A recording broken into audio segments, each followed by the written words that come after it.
Hey everybody, welcome to Student Connection. Today we're continuing our series, What's Next, where I've been able to sit down and talk with current students, students that are in college, students that have graduated, and today I get to sit down with a student that was in my first student ministry.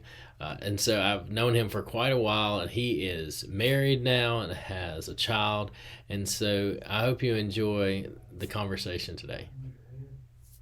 All right, this is my friend Daniel Fouché. I had the privilege of being Daniel's student pastor, and I was thinking about this morning. It was 14 years ago in July is when I moved to Vaden, so it's been a while Yeah. that I've known Daniel and his family, and grateful for them, and grateful how the Lord has used them. So, Daniel, introduce yourself. Kind of tell everybody who you are. Where you are in life, and we'll go from there. Yeah. Well, my name's Daniel Fouché. I'm from Vaden, Mississippi. That's where Don was youth minister for a while.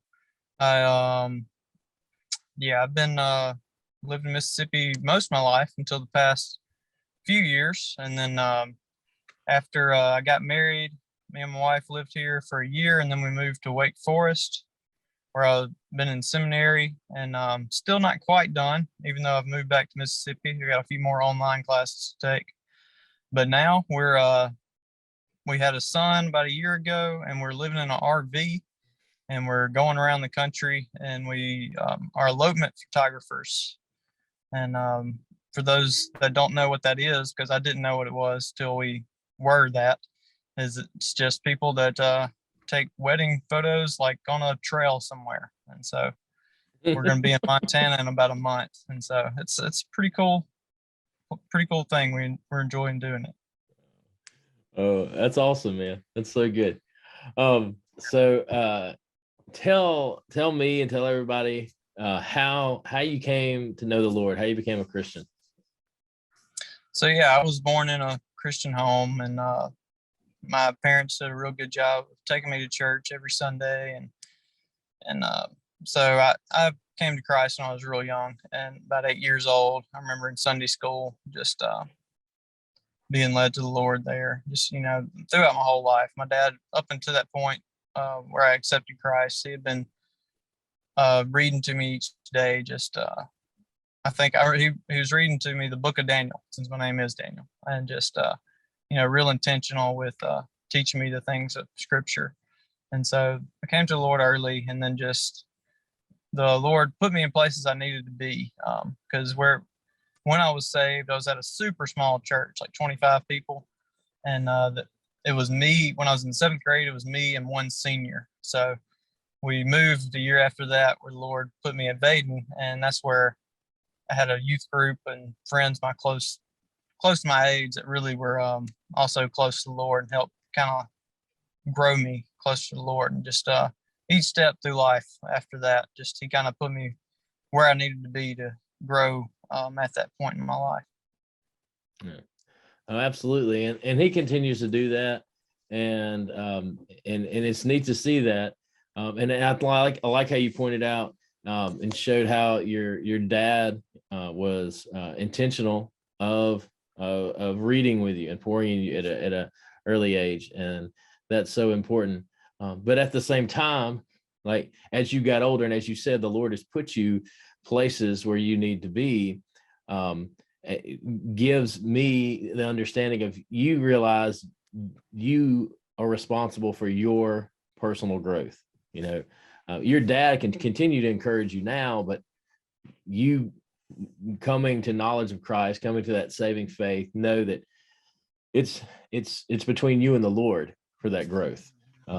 It's good to have, and everything you mentioned, it's good to have the family that prays for you, that encourages you, that reads Scripture with you. It's good to have those friends and church members that you are around that can encourage you, and we should all, as believers, do that. But it's again, it falls back to us and the Lord for us to grow with Him, and that's kind of really where we've been going with these videos, showing the importance of that personal relationship with Jesus. And so, since you are the oldest person I've interviewed in this little segment about that personal growth. What is something you've seen maybe post-college into your seminary years, as a young adult, see personal victories as you've walked with the Lord, and how you've seen him grow you, whether it's maybe just through conversations at work, or whether it's through a class, or through, have you seen some personal victories? Have you seen God continue to put you where you need to be, as you said? So yeah, just well, like you said, I'm the oldest person in this segment you've interviewed. So I guess I've had the most life experience to kind of run into situations where I've had to depend on God more. And so I've seen him like in more practical ways. And when I was younger, it was just like, okay, this is what I'm supposed to do. I hadn't had a real chance to show it and grow on it yet. But now that I've seen more experiences and like actually had tough times where, like since I've been out of my parents' house and stuff, have depend, like I, want to depend on myself, but I have to depend on God. That's right. More because there's not as many other places to fall back to. So I've just had that practical growth and trusting him when things are tough, and been able to grow in that way. And then, and grow also like without the same kind of accountability that was always there. Like I've seen other people that were my age, when they get out of that group of friends they might have had in high school or college, they have less accountability. And so they've kind of like, you can see some people fall to the wayside and not be as close to the Lord as they once were. And so like I've had to really, like you were talking about earlier, like that personal walk with Christ, really, really dig into that more to just get to know him better in a one-on-one situation. And so like that's one place I've seen me grow, is just be able to dig into the word and find a different way. Like as I've been married and have a kid now, there's like less of that time that I've had to just, used to, there was a time where I really didn't have much going on, so I could just spend a long time in the word and prayer. And so now I might get to spend less time there than I used to, but that time's more intentional, and been able to really trust on him, like to know maybe I don't have as much time, but I trust you, Lord, that you are going to teach me what I need to know in this time that I do have. Yeah. Time. And getting married and having children, like you just said, being intentional with that time, it gives us opportunities to be intentional with our spouse, in whether it's we sit as a family and read or pray together, and as Judson, your son, gets older, and is able to respond better, as you're, like you just shared earlier, your story of you and your dad, to remember those times. Well, whether it's sitting there reading the Bible, or whether it's reading a good storybook Bible, it's a devotion book, things that are rooted in scripture, but doing those things, but just being intentional to do it.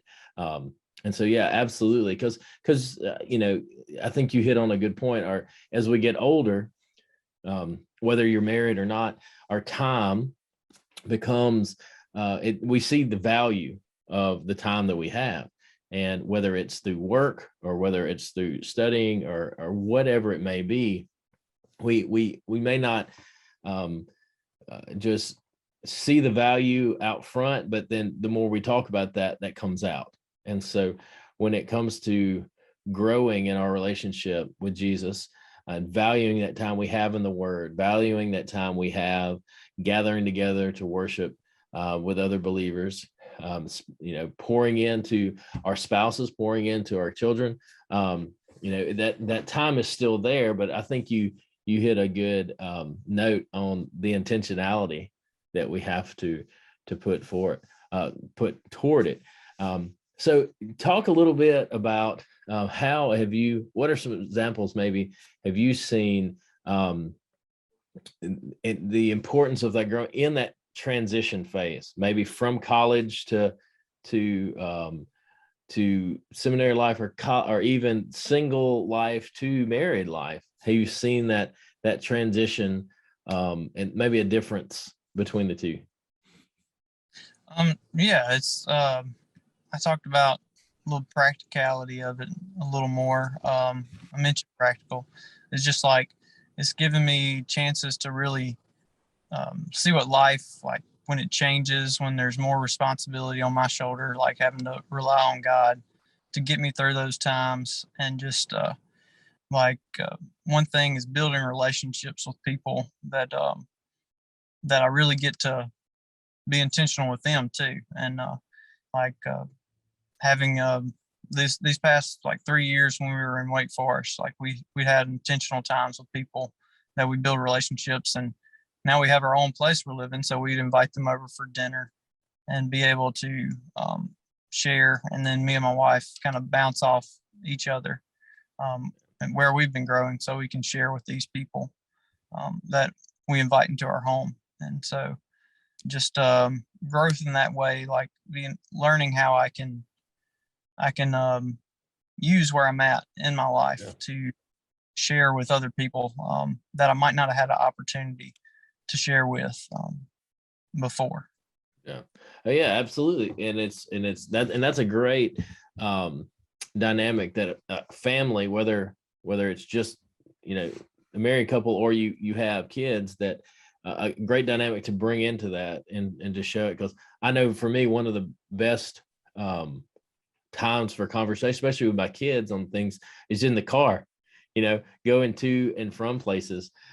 Just like last night, for instance, James Walter had baseball practice and we were coming back home, and out of nowhere, he asked me a great question that was spurred from Sunday school.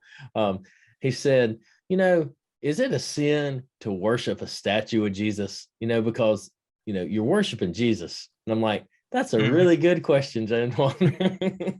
And so, anyway, but we had a good conversation about it, and he just wanted to know if it was a sin or not. He said, and so he was perfectly fine when we talked that out. But whether it's that, or whether it's like you're saying, doing life with other people, having them in your home, having community together, and like you even, I mean, that was a great example of you bouncing back and forth stuff with off your wife, with it's conversation or whatever, and that just echoes God's design for marriage and for the family. And it's good to see how God grows us from being, and I'm just thinking in transition from high school to college, because we think of those as milestones. And then when you get finished with college, most people are looking toward marriage, or starting a family. And so you get to those milestones that over the last couple of weeks, I've had the opportunity to talk with different folks. And we see how he, like you said at the very beginning, puts you where he needs you to be. And that doesn't stop really ever. He's always going to put you in a position and a place where you need to be. And so thinking about that and having those real life experiences, how and I know the Lord, he's he's used you on the mission field as well, and that's where you met your wife, correct? It is. Yeah. And so to me, that's a super neat dynamic. So kind of how, talk about that, if you will, for a second, just about how, looking back now, you've maybe seen how God put you there and now where you are as a married couple. Yeah. I'll go back just a little bit further than that. Is like there was a time in my life where missions, like I thought missionaries were just people that, were like super Christians that would come to your church like maybe once a year or something. Everybody'd be like, wow, that's good for them. There's no way I could do that. But yeah, when I went to college and stuff, I saw people that were passionate about missions that weren't like, they're obviously college students. They're not missionaries. And so I was like, well, maybe there's something more to this, and that's not just for these super Christians. And so then like I never thought I would go on a mission trip or anything, but I one thing that was cool about college is I was put around internationals a lot, and so that got me to see like, okay, like I was able to share with them, and I was like, well, this is not like as intimidating, and while I have mistakes, like the Lord's still using me to share to these people that don't know Christ, and just He put me around those people that had a passion for the nations, and so since I was around that enough, I was like, well, I guess I'll give a summer to missions, and that is where I met my wife, and like she's very passionate about the nations, and it's really cool just to kind of have my eyes open to see that there is a world out there that doesn't know Christ, and that He can use any of us to go share with them, and it's very like it's super easy now compared to how it used to be. So that's something I encourage anybody to do, is just to give of your time, especially like during my time in college. Like I had plenty of time. I could give up a summer to go. I went to the Philippines, and like that was one time God grew me more than in that 2 months was probably some of the fastest I've grown, the most I've grown to Christ in that time period, in that short time period. So like it's been incredible to see how God used experiences like missions and stuff to not only allow me to share to other people, but to personally grow me at the same time, because He put me around a bunch of great people that were also growing closer to Christ at that time. So Yeah. that was a great experience. Absolutely, absolutely. Because I mean, and again, he puts you where He needs you, and it sounds, if you've been around church, you know, it sounds cliche that God just he doesn't call the prepared, but He prepares the willing, or something to that nature. You know, it's something you see cross stitched at your grandmother's house or something like that. But but it's so true, and hindsight's always 2020. We can say things like that and see it's true, but then look back and see how He has used it in our lives. And you know, your example, for instance, of being put around the opportunity for missions, and then God using you on the mission field, and even from this point back, how He brought you and your wife together, and you and as you're both have a heart for the nations, to use you on the mission field, and use you from that point, whether it is inviting people to your house, or whether it's getting involved in local church, or whether it is taking pictures of people out on trail somewhere. You know, he's going to use you where you have it. So that's awesome. So hey, last question, and kind of wrap it up. So as far as it comes from the local church, how have you seen, or how do you think churches could do better about supporting, whether it's students or people, young adults like yourself that might be transitioning to workforce, or to seminary, or as a young couple? How do you see that the church can support folks well? Yeah, that's a good question, because it is kind of tough. Like especially my age group and people a little younger than me, like it's a very strange time to be in the church.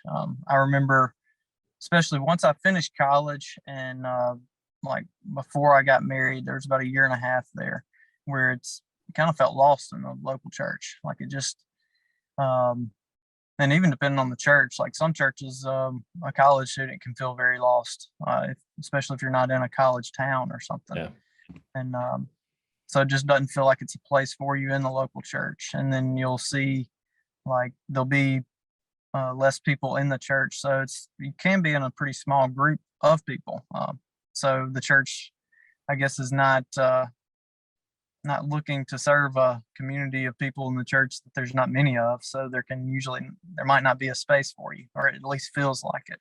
Yeah. So one thing would be to build those people up, and kind of teach them to be leaders, and give them a responsibility. You know, if a person doesn't feel like they have any responsibility in the church, then that can kind of make that it can be easier not to become a part of the church if you don't really feel needed.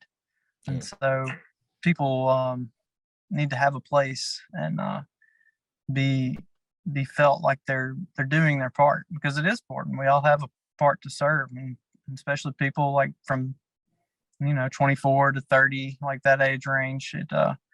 You can feel like you don't know enough to be someone leading in the church, but you don't feel like you could have a place. You know more than like youth, and at that age you're not a youth or college student anymore, and so you're not going to fit in there. Yeah. So it can be kind of a weird fit, but And that's one thing. it's not always the best place to plug them into helping with youth or with kids. But I know Yeah. churches created that mindset of, hey, they're young, they can do this. Yeah. Where they may fit in totally in another area, and I mean, we can make a list of the areas churches have created for people to serve. And I'm not big on lists. So, but just being aware, absolutely being aware of that age group of people, of their gifts, and how the Lord wants to use them. Well, man, I appreciate your time, and I hope that the Lord continues to use you and Destiny and your family in where He sends you, whether it's taking pictures or whatever it is. And so I appreciate you getting on here with me today. Oh no, I appreciate you asking. Hopefully, something I said can help somebody out at least.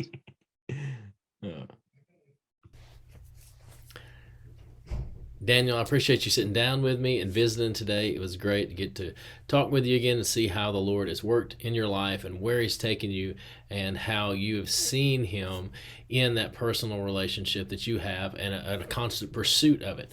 And so it's so great and encouraging to hear that. And I pray that as parents, that we will encourage that in our children, and as individuals, we will also continue to pursue that personal relationship with Jesus.